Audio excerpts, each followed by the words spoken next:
My name is Danny. I'm a grateful believer in Jesus Christ. I was raised up north in an alcoholic atmosphere.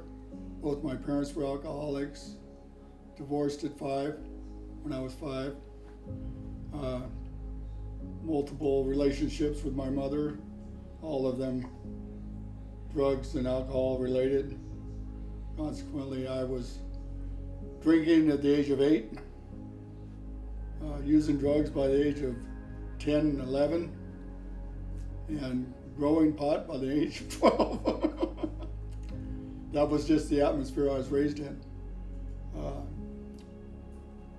My mother's idea of loving me was to beat me, and I never knew what real love was until I found the Lord. So I managed to get married at 18. First time in my life I ever had a family of my own. Crazy, but as it turned out, I was a functional alcoholic addict for a lot of years. And I raised a family. Little did I know how poorly I was doing. At that time, I thought I was doing well.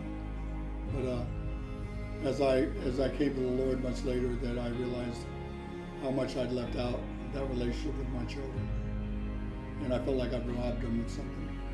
But as God would have it, through all the muck and mire and all the garbage, I didn't think I could ever be forgiven. I was married for 23 years, and I was divorced because of addiction. Quite honestly. Poor relationships, never home, and I dove off the end. That's when I really dove into the addiction process. I'd been in jail multiple times. All the time I was in jail, my kids thought I was at Club Med. We called it Club Fed. But when I called my daughter, they think I was on vacation, right? Well, this last time, my daughter said, "Dad, we got to quit lying to them. They're too old. They're going to find out." And I didn't want my kids to hear that their grandfather was a drug dealer and and everything I was, along with everything else, right? Because I was their grandfather, and they loved me, and I didn't want them to find out from somebody else who I really was. So I got them together and told them I was going to jail. And in that process of doing that, I had to find something, a power greater than myself, that could restore me to sanity, because I was just way off the charts, and there was no hope. Through all that, I got out and I did my jail time, and I got out, and it was like, wow, how am I going to fix this? How am I ever going to stay sober? I've never been able to do it before.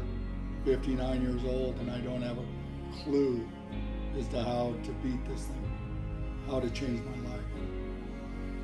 So, I checked myself into a sober living home where I met a guy named Carmine. And he irritated me enough to make me curious enough to go to the program. And this is true. He had me so mad at him, I was ready to beat him up. So I told him, okay, we'll check this out. It better be everything you said it is. My first night there, I'll never forget. And Madden or Nick asked me, yeah, why are you here? I'm just here to eat and get my effing card signed. Other than that, I don't have any purpose to be here.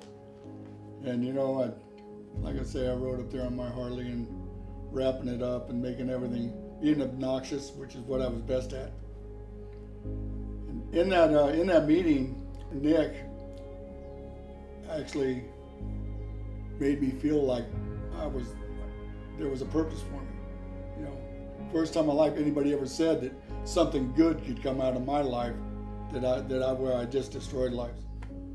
And and he just smiled at me and said, God has a plan for you, brother.